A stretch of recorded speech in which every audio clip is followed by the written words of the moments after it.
to Lina's World of Herbs. As you can see, there are plenty of them here.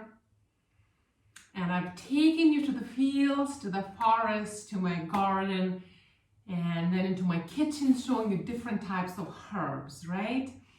And I told you I was talking a lot about their benefits, what they're good for. But today I want to concentrate more on how to consume those herbs. When I told you, let's say, nettle is full of iron, it's very good for your hair, improves circulation. So what I mean, how to consume it? Yes, some people even take it in raw form, they prepare salads. But as a rule of thumb, there are two ways of taking them. Normally, don't take herbs in their raw form. Number one, in a tincture form, okay? So tincture, what does it mean? How do you do tincture? Tincture, you take a glass jar, you put fresh herbs, not dry herbs. As a rule of thumb, you put fresh herbs inside the glass jar, and then you pour 70% alcohol over them. And you let them sit for a good month in the dark. And then this alcohol absorbs all the properties, all the good qualities of those herbs. And then you take a tablespoon or 2 tablespoons a day, depending on what herb you take, what condition you have. So that's one way of consuming. That's kind of a homeopathic method, okay, to absorb, to get the benefits of these herbs or flowers, you name it. Now, what is the second way? The second way maybe it's a little more organic, but it takes a little, probably longer time. It's a more gradual way, but there is no alcohol involved, okay? It's a tea decoction. So you take it in a tea form, but for that you need to dry those herbs. You can also prepare from fresh herbs, but what happens? Two problems. With fresh herbs, you need more of them because they're not as potent as dry herbs, one. Second, you can't get fresh herbs all year round, isn't it? So in order to be able to take some herbs, later throughout the year, if there is some condition you want to get some benefits from any of these herbs or flowers, you need to dry them up. And how do you dry them up? Number one, dehydrator or the oven, right? But don't put the oven or the dehydrator higher than 45 degrees of Celsius, because then you'll, the herbs will lose their properties. So that's one way. But as you can see, I have a lot of herbs. So, my dehydrator, even though I have like 10 trays or something, it's not enough. So this is a very practical way, what I'm doing, and that's what I'm sharing with you. You just take a room, which is, is less used probably, and which does not have direct sun, very important. You put a cloth, best is the linen cloth if you have, or any cotton cloth will do. And you just spread those herbs, whatever you collected, let's say in the fields, you picked in the fields or in the garden. As long as it wasn't raining, those herbs should not be wet, and they should be picked, in a dry climate, sunny weather. And then you bring them here, you put a cotton cloth, linen cloth, and then you spread them. And then a few days, every few days, you just mix them up, turn them around, so that each and every part of those herbs get dried out. And here I have western sun, so it's not direct sun, and it's not a very strong sun from here. So they don't get that direct sunlight.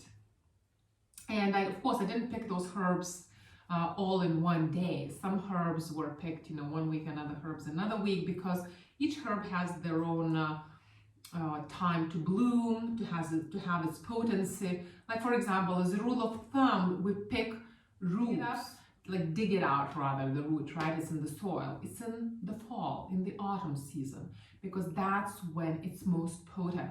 So let's say the same plant, as always, every plant has a root, has a stem, the flowers, the leaves, right? And each part has its own benefits.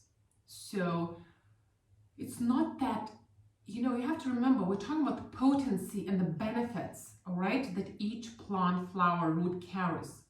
So the potency, depending on the season, moves. So in the fall, most of the potency is in the roots. Like in summertime, all the potency goes into the flowers or into the leaves.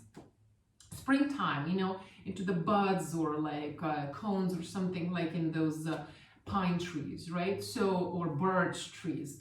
So you have to know when to pick what, but I'm just giving you general guidelines. As a rule of thumb, you know, roots would be in the fall.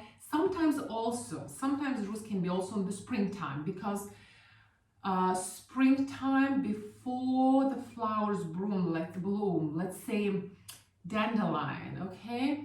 And it's good to pick that particular root in the springtime. And you dry it up. I don't have it here right now, I haven't shown it to you, but like if you dry that root, it's very good for any cysts for female, for example, right? But summertime, I mean, it won't be as potent. There is still a lot of dandelion around, but its potency is already in the leaves or in the yellow flower that it gets, right? So you have to just think, where is the potency of that particular plant right now when you're picking it? Okay, so these are just some general guidelines I'm giving you. So now you can hear very crispy, nice and crispy, ooh, nice, I can smell it, sound. And that means they're dry. Okay, so make sure they're very dry before you decide to put them in paper sachets. I normally use paper sachets, paper inside, and I reuse them, you know, some of them, if they're still good to go. You know, sometimes I buy something in paper sachets, they're also very good to be used. Some people also keep them in glass jars, so I think it's more practical probably because you can see what's inside the glass jar. But in that case, you have to really make sure that the herbs are very, very dry, because the glass jar might contain a little moisture. You know, it's not the same as paper. Let's say if there is a drop of water, you know, the paper will absorb and the rest of the herbs probably will not go bad. But in a glass jar, you know, it will start getting moldy and then the whole glass jar will go bad. But it's probably looking nicer in a see-through glass jar, and it's easier to use because you know what's inside. With paper bags, you know, I have to open to see. But what I do, I'll tell you, I have these kind of different size paper bags here, and smaller ones, let's say. Okay, so different depending on what I have. I put labels on them, so I have these stick-ons, like stickers, right? So I'll write what I put inside. I have my pen somewhere. There's one. Yeah, I have a pen and this or this. I'll just write the name. I'll stick it on this paper sachet, and I'll put the herbs. Now, there's one more thing I want to show you. There are two ways of putting those herbs into the paper sachet, okay? One way, you can just take it and just stuck it in. But what I like to do, so let's say, for example, let's take lemon balm, okay? This is closest to me. So I take this empty container and I'm gonna put some herbs in here. So of course, one way to do it, I could just take and put them like this. But it gets a little messy. And I also want to save space to fit as much as I can in those containers. So what I tend to do, and I love it, it's a very nice therapeutic process, okay? Oh, I can really smell, especially if you do it with lemon balm, that smell, if somebody comes into the room, they will definitely love it. And I'll keep one passing because sometimes you might find some like spiky stems or something. So don't hurt yourself also. You don't want to take them out if there is anything like that. Just have a separate container for that. A bag or something. And it becomes much smaller. And it's a very nice aromatherapy for your hands, for your nose, for your well-being. And even without drinking it, without consuming it, you're actually taking its properties, I bet you, through your nose, because we have 5 senses plus the mind, right? So each sense is working. So, like for example, you know, think about any food, you know, or you think about the tea that you like, let's say mint tea. The minute you think about it, let's say if it's your favorite or something, the enzymes get secreted. So the process already starts through your eyes, not just when you take it through your mouth. So that's what I'm trying to tell. It's very therapeutic. So you see much less. It has become much less. So what I'm going to do now, I'm just going to take a paper sachet and I'm just going to stuck it inside the paper sachet. And just you can reuse them every year. You know, normally you don't want to mix the smells, and so next year probably also use lemon balm and the same one, because Even those paper bags, they absorb the smell. Oh, it smells so good. And then I have this special stick, and I'm just gonna fold it. Okay, once it's full, I'm just gonna fold it and put the label on it. So that's what I just wanted to share with you. Just a practical aspect. Like if you don't have a dehydrator, maybe you don't even have the oven. So there are ways out. And if you see the window is too close, you might maybe want to cover with some paper, you know, that it doesn't get this direct sunlight. Here, as I told you, it's a western sun. I have a little curtain, so there's no direct sun. So again, this is nettle, this is mint, we have some linden there, field horsetail, oh, it's the best detox broom. Then we have yarrow or bloodwort, what we call it, more field horsetail, and here we have also goatweed, which is very good to mix it up with any other tea. Lemon balm, as I told you, St. John's wort, excellent flower of calming nervous system, and it's just really soothing.